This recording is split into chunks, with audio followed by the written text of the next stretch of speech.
bit with my journey, we get into what I consider union of mind, body, and environment.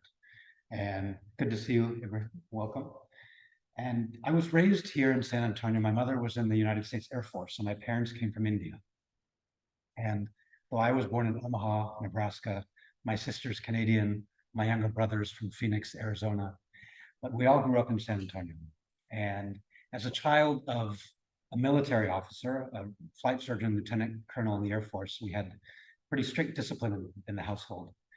And that really played a role in my academia and my athletics. I was a gymnast from a young age, and I grew up competing in Junior Olympics in high school, and then went on to the University of California at Berkeley and competed in the NCAA program there.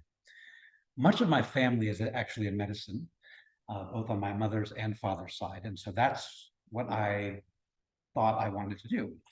But sometimes in life, you don't know things until you try. It's about the journey, right? So after my graduation at Berkeley, I double majored in classics because I had an interest in classical Greek and Roman civilization. I had studied Latin in high school, Greek in college, and then I went off to graduate school in Philadelphia. Into about the first 3 months of my graduate program is when I recognized that the practice I had begun in the research wasn't actually right for me. And it took trying and making that effort to know that that path was not correct. So I filed for leave of absence, and I disappointed a lot of people in my community, my family, my friends. They said, "You've been given this opportunity, and here you are discarding it."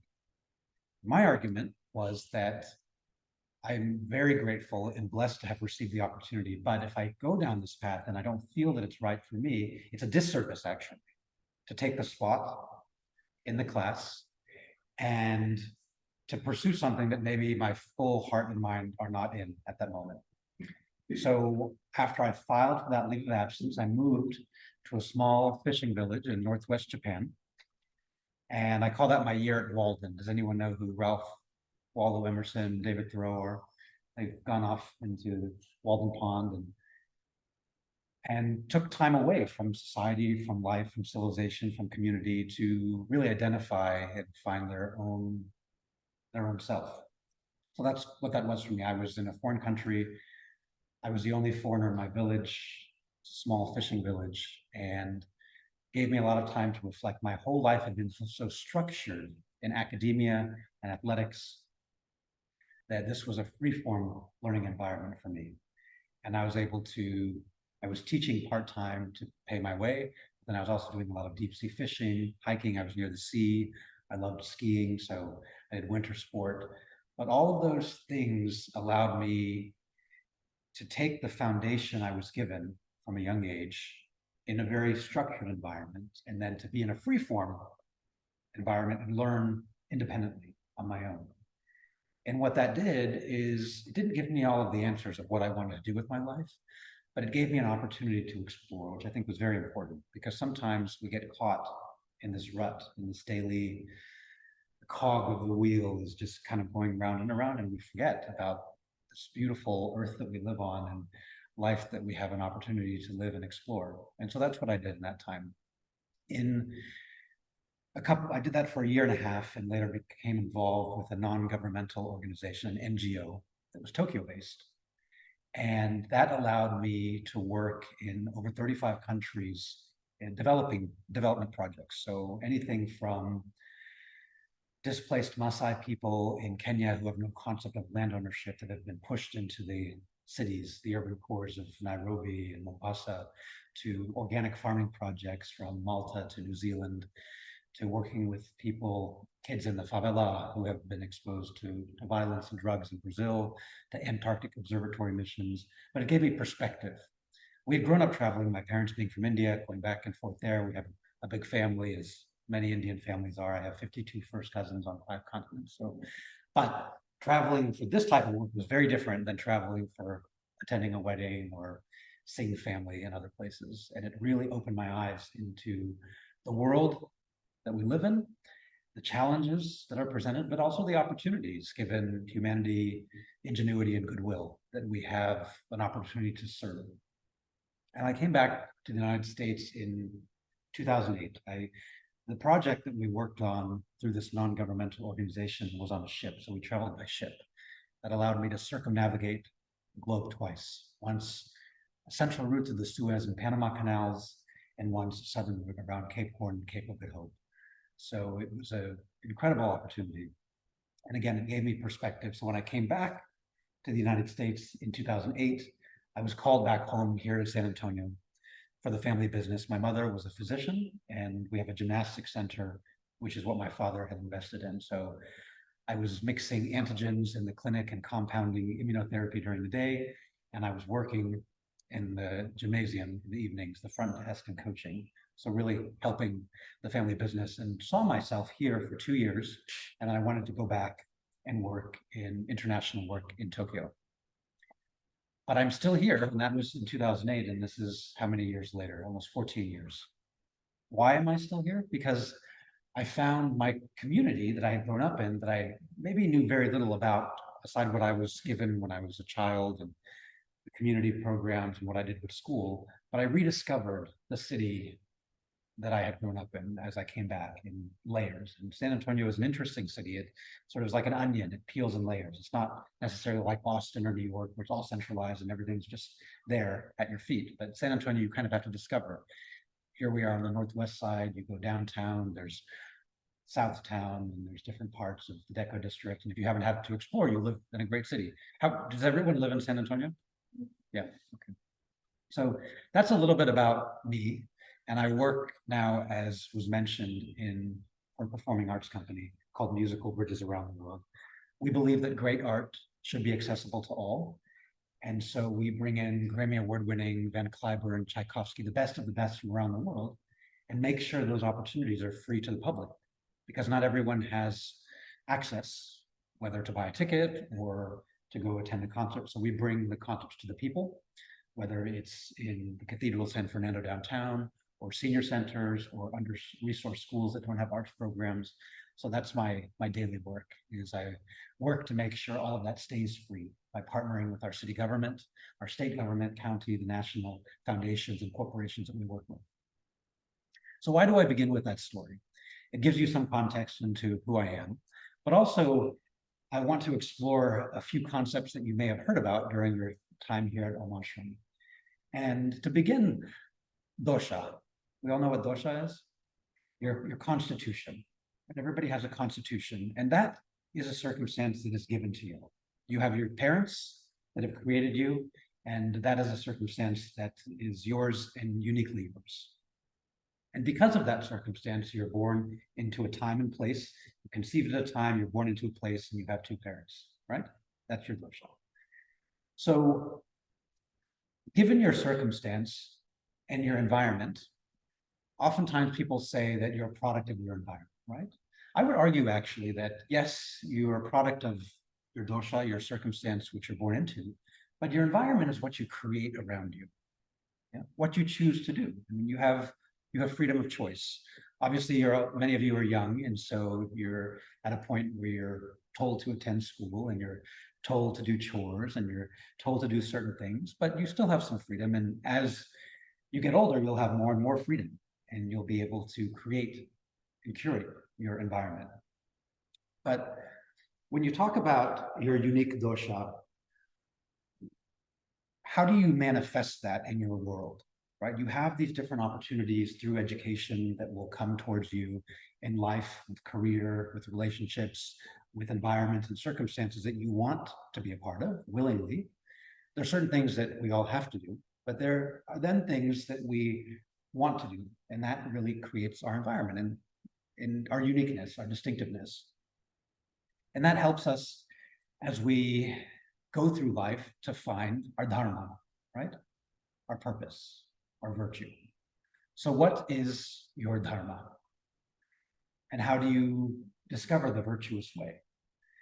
So in your upbringing, because of the discipline and the education, you're taught to lead a life in a certain way, which will help you be righteous. But what, again, makes you unique? Because there's a lot of people in your school, there's a lot of people in your class, and everybody is given kind of similar circumstances, opportunities, maybe have different backgrounds. But what can you do to make yourself unique and to make your dharma, to find your virtuous self in a way that's meaningful to you, so that you're not just going through the motions of every day, of just doing what you're told and what you think you're supposed to do? What makes life fulfilling? Because what makes life fulfilling for yourself is going to help you serve better, serve others, and serve your world. Because if you do it in a meaningful way, then it comes with the virtuousness and the richness that will resonate with all of those around you. And so first, I would ask that you identify your passion. What's unique about you? And that can be manifested in a number of ways. Many of you will go off to secondary school, and then university, maybe graduate school, you'll find a career. And some of those things will be a career that you absolutely love what you do, which is great. Some of it will be a career and a pursuit that is meaningful, but allows you to do what you love, but may not be your primary passion. Maybe your primary passion is raising a family or living in New Zealand, but you work very hard doing something to make sure that that happens. So we all find what our priority is. I work in the arts. The arts is something that I love, and by no means does it give you immense amounts of wealth or things, but it gives me opportunity because of the people that I meet and the things that I do. So while it doesn't create monetary wealth, it creates really great personal satisfaction and allows me to share what I do with my community. And so that's the choice that I've made, is working for a nonprofit, right? So we have to find and search for, and sometimes, like in my journey, it's a circuitous path. It's not direct. Just because you come from a family that does a certain thing and you're told or you think that that's the right path, sometimes, again, you don't know until you try. And it's that trying that we say is the discovery, because you can't succeed at something unless you've tried. And most of the time, the success comes from multiple failures. There's a really great book that I read recently. Does anyone know who Richard Branson is? Richard Branson. So if you've ever heard of like Virgin Records or Virgin Atlantic, and Richard Branson is the guy behind all those brands. And he wrote a book called Losing My Virginity, which is very funny because it talks about all of his mistakes in life. And that's what it is primarily, because it sounds, if you know his brand and you know his personality, he seems like a very successful, wealthy person, which he is. But until you really understand where he comes from, he's failed a lot more times than he's succeeded. But the more that you try and things that you are foreign to you, that you don't really understand, and you expose yourself to them, it makes the experience all the more richer. So once you've identified your passion, what really drives you forward, and maybe now in school, that's something because you have to do school and your core curricula, but you might have found a passion in a sport or a musical instrument or in theater or in art or in yoga or what have you. And so those are our passions that you can continue through life, be guiding forces that will balance you, and maybe someday will manifest into something that is a career. Who knows? But you don't know unless you make the effort. And so that's valuable, is to both identify that passion and then determine your strengths. Where are your skills? Some people have analytical skills. Some people have interpersonal skills. Some people have performance skills. And they're all different. And that's what is so great about life and the opportunity of young people to explore, is that you get to try out these different things. In your classes, you have your core curriculum, but then you also have things that you can take, like drama and oratory and computer and language and history. And so you can find your passion and your interest that way. And as you explore them, you may find things that you really enjoy, or you may find things at the same time that you absolutely detest. And that's a lesson too, right? Just like I learned by trying the graduate program I began, that was not for me. But had I not gone down that path, then I wouldn't have known. It's just like sometimes you have core subjects that you must take, I didn't really like calculus, math, but I had to take them and I had to persevere and I had to take the test, and that allowed me to go on to the next steps. I could go back and I wouldn't necessarily say I enjoy that or even remember what I did, but it's part of the journey, right?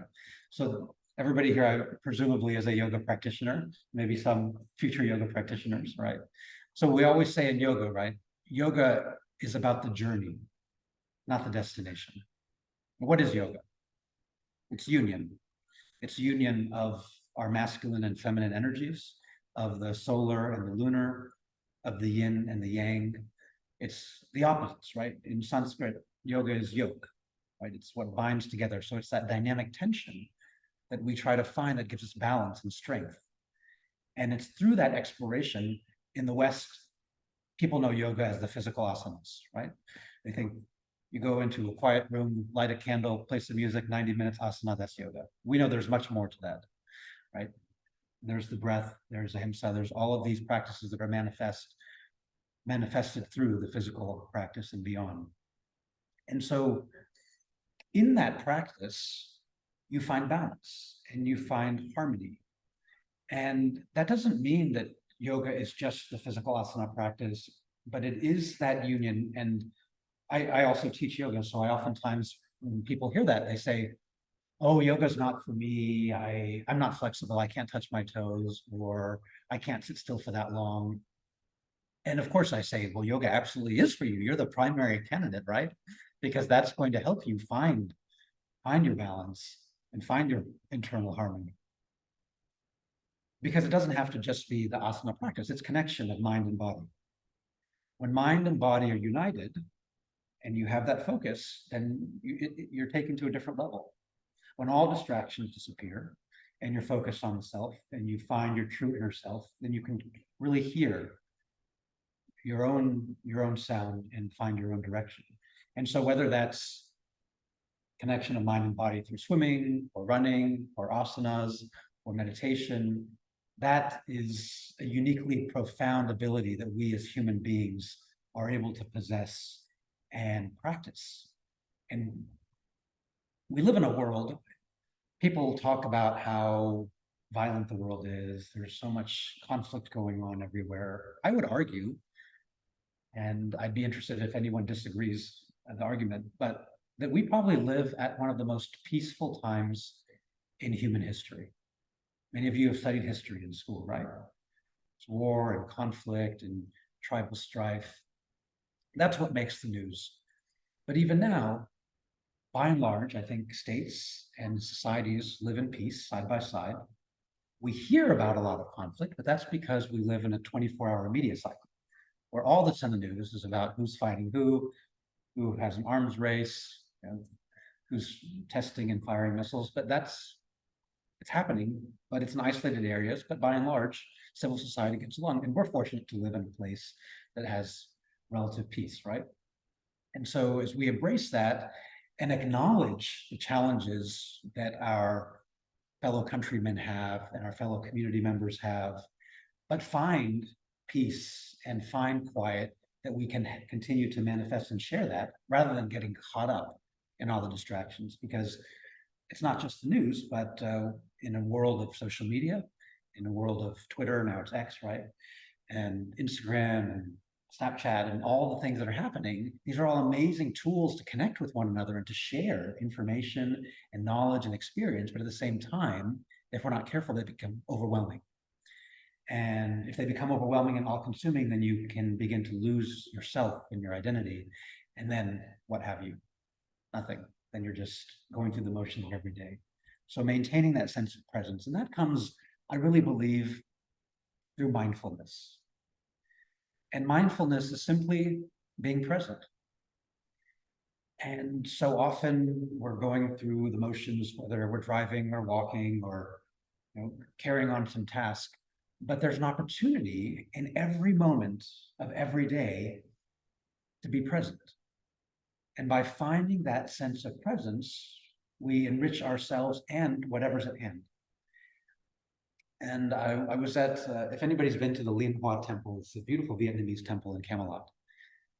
And it was constructed by It was a monk that came here from Vietnam, and he was basically living in a trailer on this piece of land.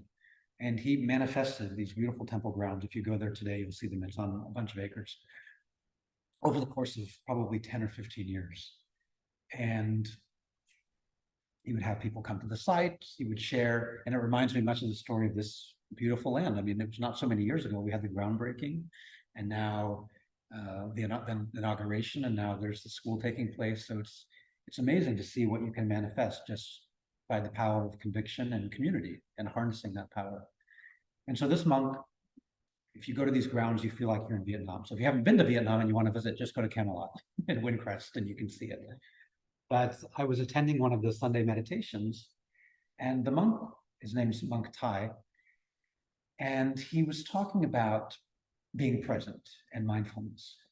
And he said after his mid-morning meditation, he goes from his home, from his apartment, and walks across the courtyard to go to lunch. He's always looking forward to lunch because just like here, they have very good food, very good vegetarian food, deliciously made with love.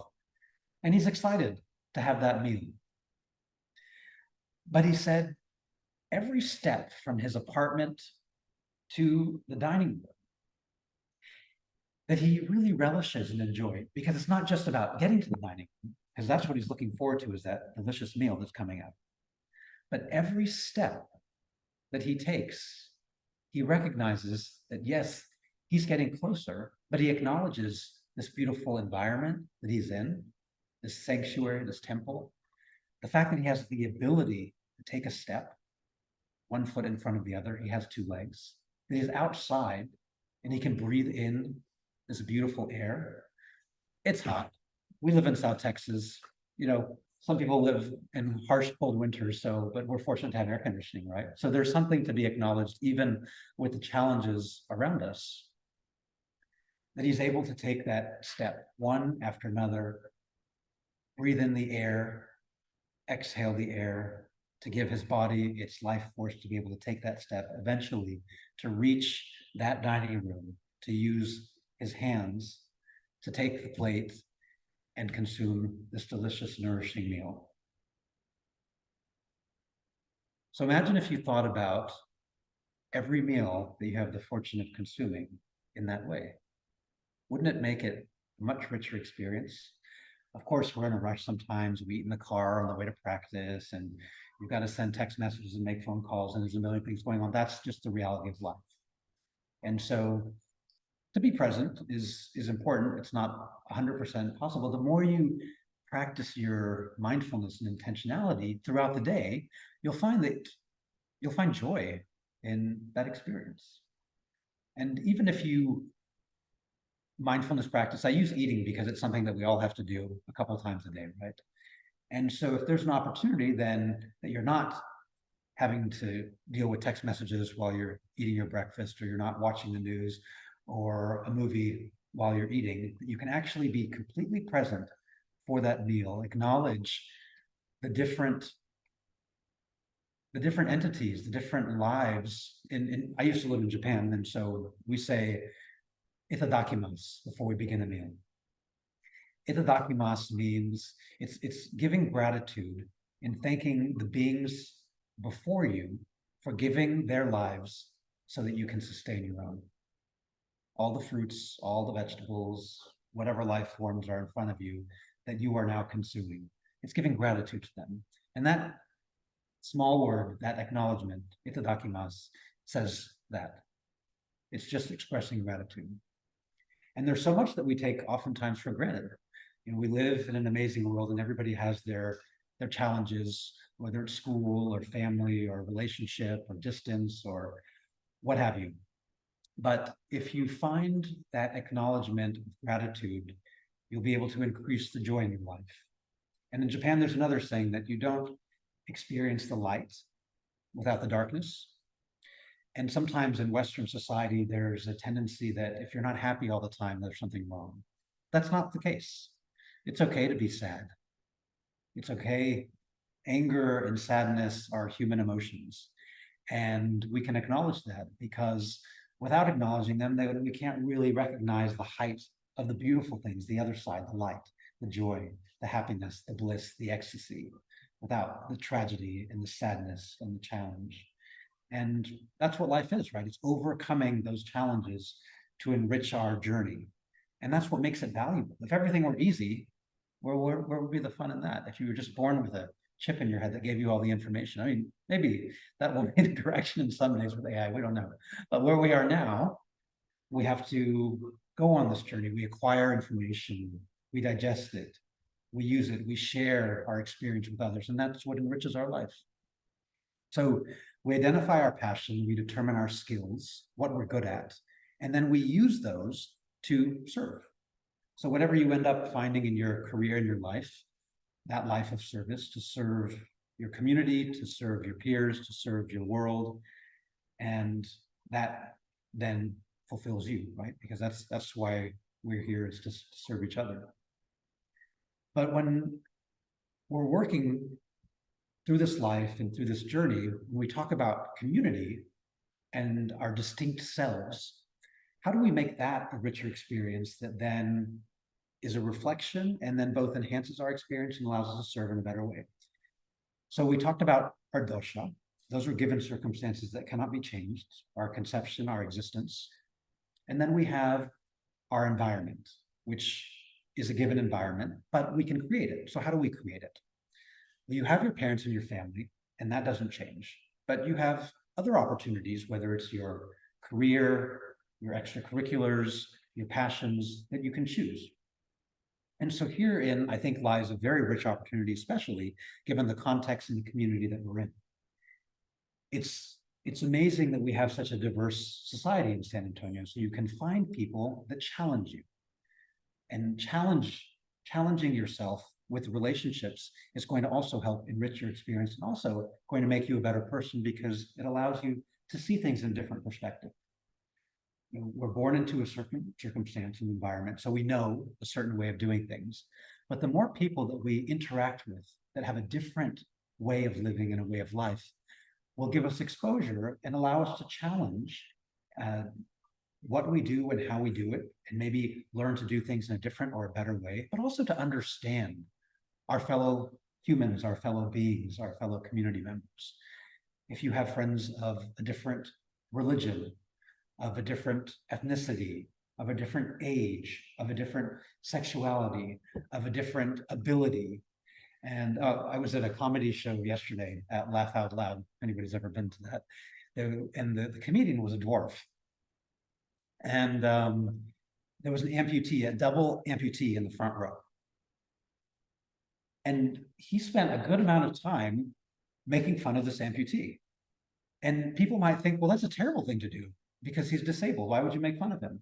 Well, the reality is people who have different abilities than we do, they want to be treated just like everybody else. They don't want to be seen as really different. Obviously they are, but they're humans that with a head and heart, just the way we are, and they want to be treated just like everybody else. So that double amputee had the best time. And the dwarf really understood what he was doing because he's also a dwarf and is in an unusual circumstance when most people are average height.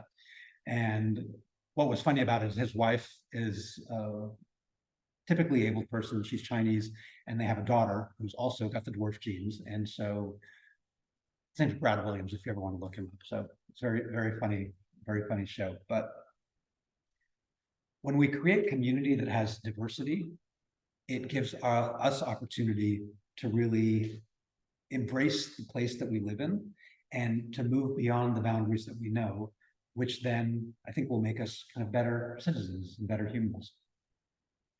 And you can only really do that if you have really identified yourself and know who you are. Because once you're centered, you're grounded, and you're balanced through your practice of yoga, through the self-discipline, then you can explore, you can create, and you can manifest other things and interests of yours in a very rich way. But it's important to recognize the negativities and the fears that are out there, and to be able to meet those challenges in a way that's going to enhance life for yourself and for those around you. So, especially with fear, is anybody here afraid of anything? What are you afraid of? Things in the dark?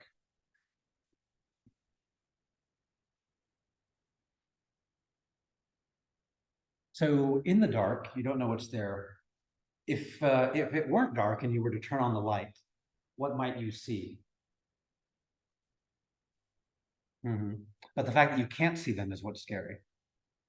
Yeah, that's a legitimate fear. Anybody else have a fear? Wow, nobody else is afraid of anything. Heights. You're afraid of heights. Okay. And why do you think that is?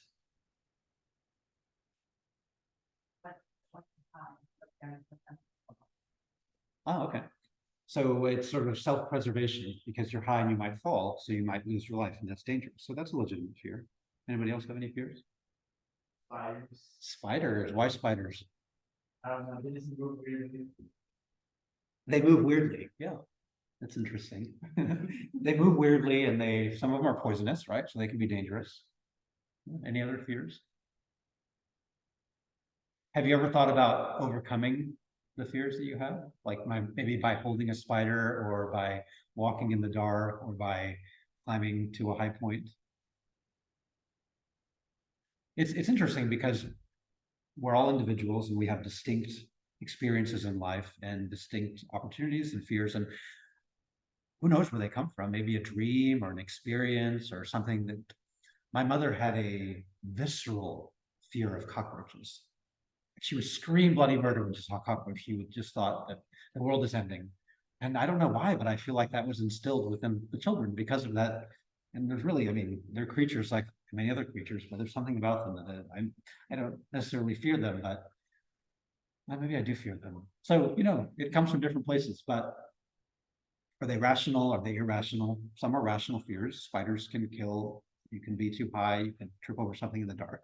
But the reality is, by and large, these experiences and opportunities are around in our life. And if we find it within ourselves to push and challenge those fears, you might find something interesting about yourself, or you might grow in a way that was unexpected. And it's about recognizing with intention what that opportunity to grow is, and whether it's to overcome that fear, because we talked about a couple of fears here, but sometimes people have a fear of trying something new, which can be sort of prohibitive to helping them succeed in life. Fear of success, it may sound strange, but fear of sticking out. In Japan, there's this saying that the nail that sticks up gets hammered down. It's a very homogenous society. It's about social harmony, which is a great thing for cohesive unity, but it can be challenging if somebody has a different thought or wants to express themselves in a unique way, or they're not conforming, and so they have to hide and do things differently. So that can be a challenge. But if you find intention and purpose in your action, then you'll find that whether you're overcoming a fear or you're striving towards an objective, that it will enrich the experience. And that all comes through practice. And all of you are yoga practitioners, and you recognize that with practice of these asanas, you increase your flexibility and your stamina and your strength and your mind-body connection, your concentration. So just like anything in life, that is a great foundation, but whether it's your studies or whether it's your hobbies or whether it's anything that you're interested in pursuing, that is all going to become better with practice. I was an NCAA athlete and we trained 4 to 6 hours a day. So it's not unique to my sport. It's any discipline that they say. I think there's a 10,000 hour rule. If you want to succeed at something, you do something 10,000 hours, and that's pretty much the benchmark to have some level of mastery. So that's a recognition, right? And to do that requires discipline, and that self-discipline has to come from within you. And so that's why there are all kinds of.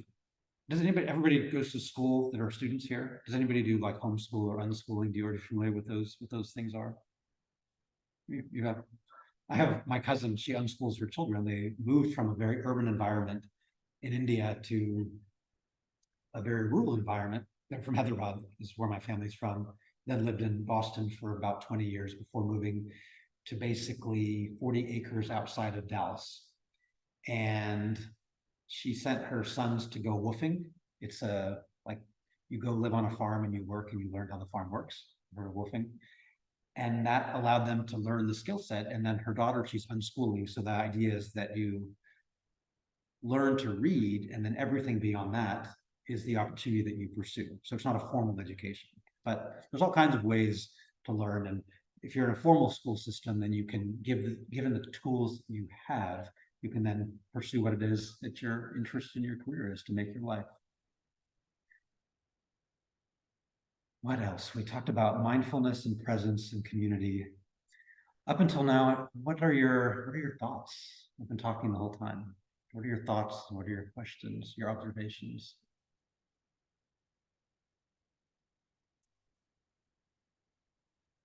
Have I been pretty nebulous or clear? I don't know. I just It feels like a movie was going on here when you were explaining your invention slide. So it's amazing how we got to experience, travel around the world, experience different activities. I have a question, but I'm not sure if I should wait until. No, please. So you're talking about, having a structured form that helped you to, which was free form, right? So what are your thoughts and what was that like? What was the structured form or the foundation of that for you? I think it's a great question because I don't think I wouldn't be where I am in life and be able to do what I do in life had I not had that very disciplined, structured upbringing, because that really gave me the foundation. It set the matrix that allowed me to grow in my free-form learning environment and doing what I do today.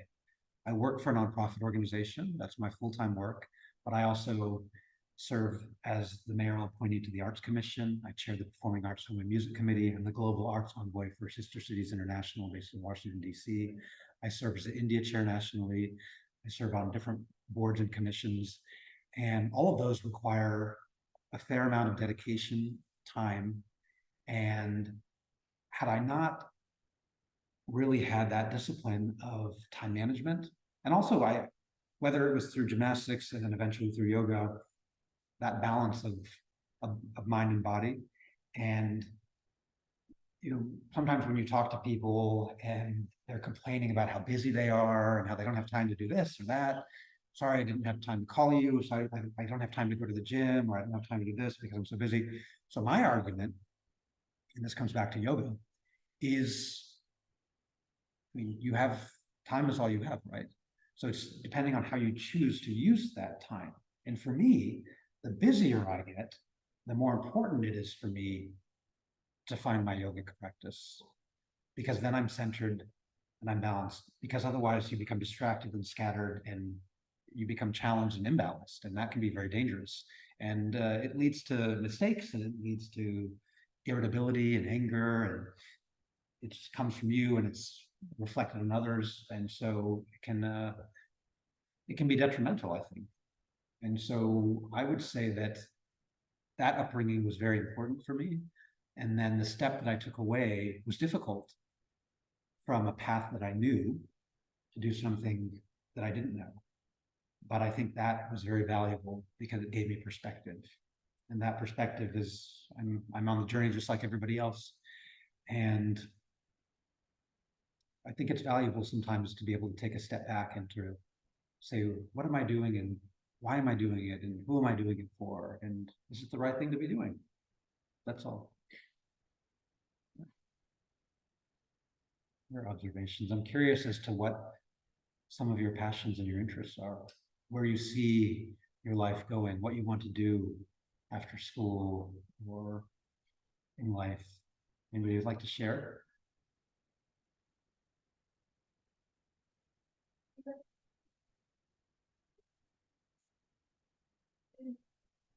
Yes, please. It's very fulfilling to work in non-profits and to serve, and yet at the same time constantly disconnected my kids to go that far and lead them to look at the corporate people and making a better card to better measures with them. So any comments on that? Well, I think my life is sort of a testament to that. Is as I mentioned earlier, there's nothing wrong with going down the corporate path. I mean, we live in a capitalist country. That's the reality, and we again have to find that balance. So if you work in a corporate lifestyle, you may work very hard hours. You may make a good amount of money, but you may have to make sure and have that balance to make sure that you're fulfilled in the work that you do. And again, that career path may not be your primary passion. Maybe you're doing that as a means to an end, to be able to raise a family, to live in the home and that you want to drive the car that you want to drive. So that is all fine as long as it's reconciled within yourself. There was a talk that a monk was giving once, and somebody raised their hand and said, I eat meat. And the monk said, well, when you ate meat, did you feel guilty? And if the answer is no, then that's okay, because it's part of the process. If you did feel guilty, then you've done something wrong, right? So it's that recognition of like where your alignment of your service to self and to others is, and also to find your true calling and happiness. And if you're working in a corporate career, to make sure that you have that balance, that you're still fulfilled. If the career is not what does it to you, I work in the nonprofit world, which is very fulfilling, but it doesn't have the returns that many of my colleagues that work in a corporate environment do. But at the same time, I have flexibility. I have a lifestyle that I can really enjoy.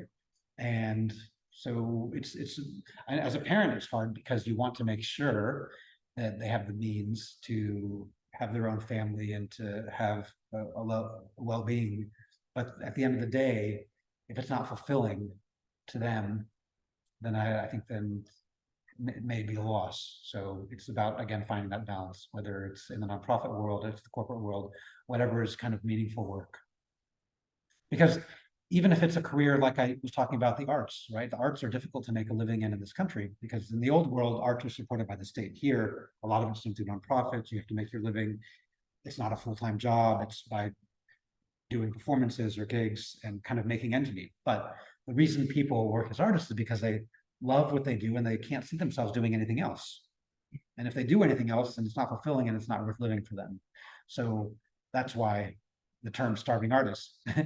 But and they might find that balance. They might have a career that allows them to practice their art form if they do it as a hobby and not to make a living. So anything we do in life, it's about finding that balance. You were going to say something else. Was, I got lost in working with the dance and then how they got. That's okay. If it comes back, just bring it up again. Please. I want to share something that we all have the journey in one's life, from birth to that. I guess what is the perspective of we believe in doing much, what I'm trying to understand, how do we find it's a very well question. Very burden issue on that. How do we if we expose it to a woman, whether it's the eminence or so many different exposure to so many different things. It's a simple question that how do we find that and that the drive to fix that. Yeah. I think it's a good question, and that's probably the reason that the school system is designed for so much exposure. Like you have a mandatory number of electives that you take in school, right? To find different ways to discover your passion. And I think it's not easy, and not everybody finds it in their primary school or in university or in their career or sometimes in life, unfortunately. But I think it's important to have that opportunity to explore, because it's that spark that's within you. It's like you find joy. Some people find joy in math, right? I mean, people love math. It's an art form. And the same thing can be said for playing a musical instrument, or for making movies, or for engineering and designing something, architect designing a house. Like all of these different professions have people that are very passionate and driven that you see have great successes. If that's not your passion and you do it as a career, then you do it and you make a living, but you might have a passion elsewhere.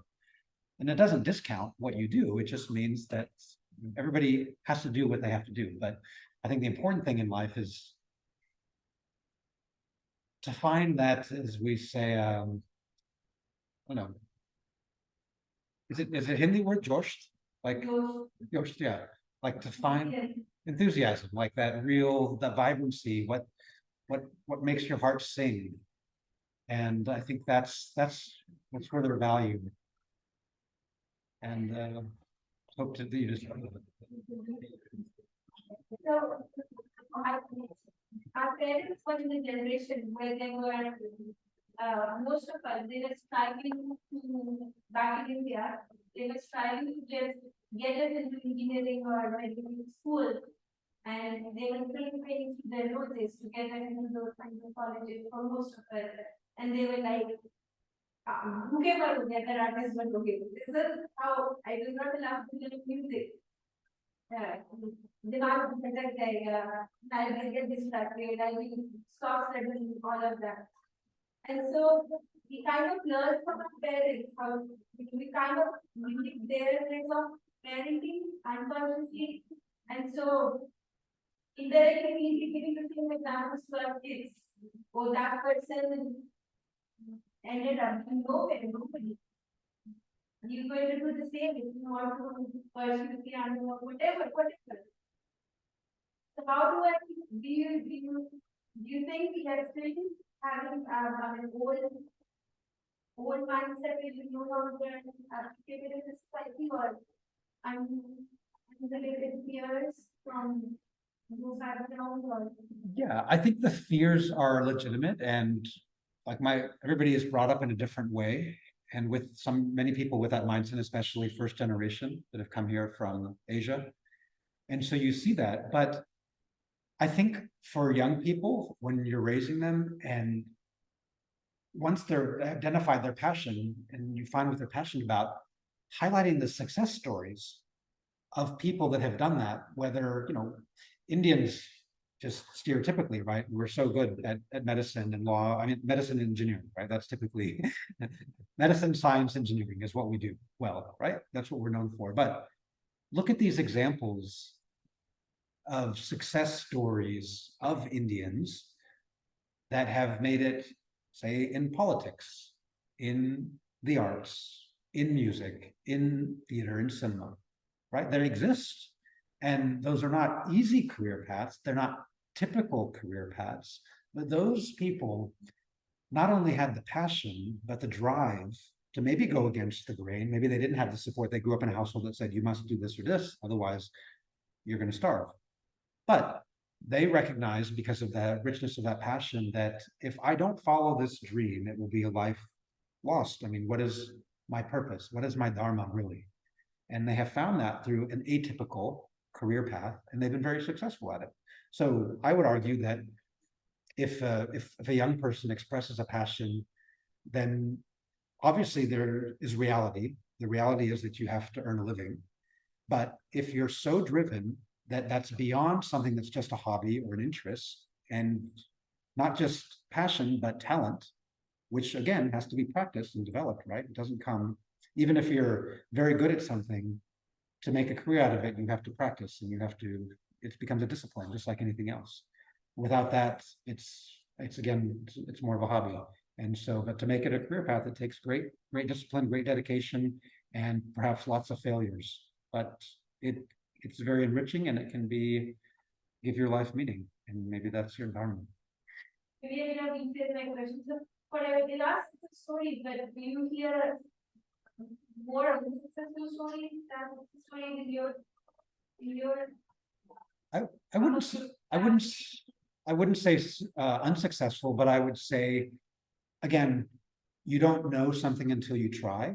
So maybe someone has gone down a path that they thought it's something they wanted to do, like I did, but then by circumstance, by redirection, by choice, they pivoted, and they started down a new path. And then that path is successful and enriching in what they do. So if you're unsuccessful at something, then you try something else. And that's kind of not to be itinerant about it and just have a way of living. I mean, there has to be direction in life, but sometimes, again, you don't know till you try. And it takes that failure, which again, is the foundation of success, because that makes you stronger. I'll give you an example of a friend of mine. I have this friend, and he's young, he's about 36 years old. Both of his grandparents went to Ivy League, Yale and Princeton. His mother went to Brown University, and she ended up marrying a hippie, and they decided to raise their family on a commune in a cult. He was fifth of 9 children, and they were hand to mouth. Their trailer had a hole in it, like really no means. He found out just a few months ago when he went to his grandmother's funeral that his grandparents were actually sending checks to the parents to help support the family, which they never cashed because they didn't want that support. They'd been estranged from the grandparents, right? So his name's Ben. So Ben grew up in these circumstances. When the cult leader died, the commune dissolved and everybody had to figure out how to survive. So he started digging water wells, which is what his father did. He did that for a while. Then he went to the Dakotas up north and dug oil wells, worked in that industry. He tried running a bar in Fredericksburg, then a restaurant. And he tried many, many different things because he also tried going to school. He went to college, he went to A&M for 1 semester, and it didn't really work out for him. But this is a person of great conviction, and he didn't really know what his passion was, but he was very driven. And so he tried all of these different things up until, through his 20s. And he said tech. Technology seems to be the thing. And he grew up in a small town outside of Lubbock, Texas, up north in the Panhandle. And he said, okay, I want to get into tech. So he wanted to be in a Texas city, a big city. So he called up Austin, and Austin said, here are the resources, good luck. Then he called San Antonio, and our economic development department rolled out the department for him. The mayor called him on his cell phone and said, we'd love to have you here. How can we help? And so he started his tech venture in San Antonio. And initially, white label delivery service, which was good timing during the pandemic. He started with HEB, and they really liked the idea he developed, and they tried to buy it from him. He said no, so they fired him, and then he grew with Walmart. Long story short, he ended up selling the company last year for $500 million to 7-Eleven. It's called Skipcart, if you're familiar. And they do the delivery technology. And so he really expressed a lot of gratitude to San Antonio because this is this town that gave him this opportunity. So there's a tech hub in the city center called Geekdom, if anybody's heard of it. He was the entrepreneur in residence at Geekdom, Ben Jones. And so he started a tech venture called Misfit Ventures. But I tell this story because of the question, both questions about passion and then about direction. And, Ben comes from successful ancestors, grandparents. He came with zero opportunity, had nothing in life, really. I mean, he had a strong family unit, but not, tried school, tried this, tried that, didn't really work, but he tried many different things. And he didn't know but he had conviction. He found his passion, and his passion was running a business. So that's what he did. He did it very well. He just moved to Bogota, Colombia last week, and he did a 3-week tour of South America, wanted to find where the appetite was right. And his goal is to do a new startup, and then he'll move back and incubate them in San Antonio through Geekdom in 2 years. So he's still very connected to the city. But I tell that story because he had a very circuitous upbringing and journey, but he ended up finding success. And now he works with my nonprofit. He's on my board of directors. He's very philanthropic. He's very generous. He's extremely humble. You wouldn't know that he's a billionaire. He lives in a small house behind a restaurant in Southtown, and he's just very simple. He's a very simple person. But you never know what the journey will be. But again, if you don't take that risk or you don't try to follow your passion, then you might not ever end up knowing. Yeah. So we have just a few minutes left, and before we close, any final comments or thoughts? I really appreciate all of you taking the time on this Sunday afternoon to join us, and I'd like to hear your stories more. I know I shared a little bit of mine, but anything else? Any final closing thoughts or comments? I just have to say that I am in knowing you just as a woman, doing all these, Diwali events and all that, the kids are always ready to see all the same.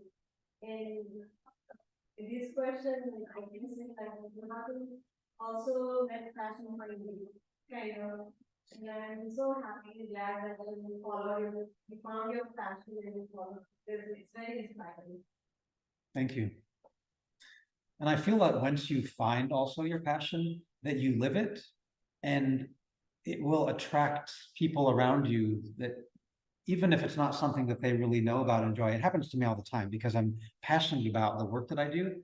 I'm not an artist or musician myself, but when I tell people the story of what I do, just because I'm passionate about it, it becomes kind of infectious. They're interested. They might not have ever explored world music or classical music or jazz, but they come to one of the concerts and they experience it and they meet the musicians and they see this international face of artistry in San Antonio, and they become involved as an usher or a volunteer, or they start to attend regularly and they bring their friends and family. So it's kind of infectious. Like if you really love what you do and you share that with your people around you, your family, your friends, your community, then you'll attract other people to, you know, if that's something that you want. And it's exciting to be able, I think, to share.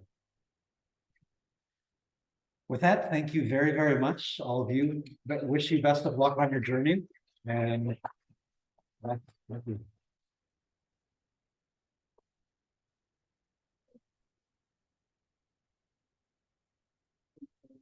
Appreciate it. And I love the way like about the balance, because I feel like that's really important, especially kids this young age.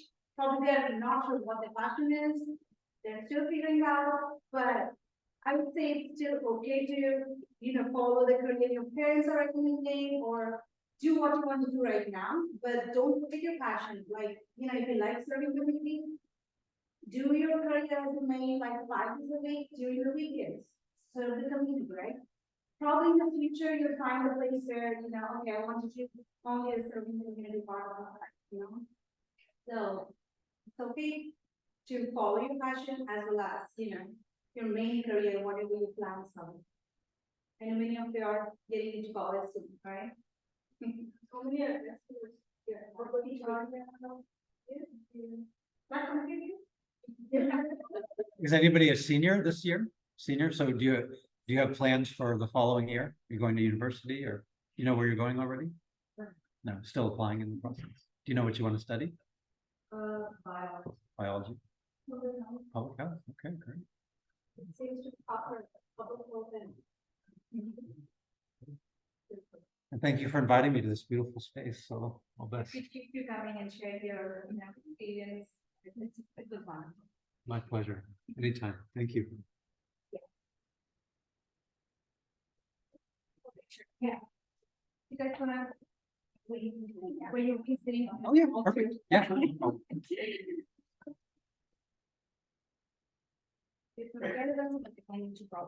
Oh, up here? Yes, I think I did.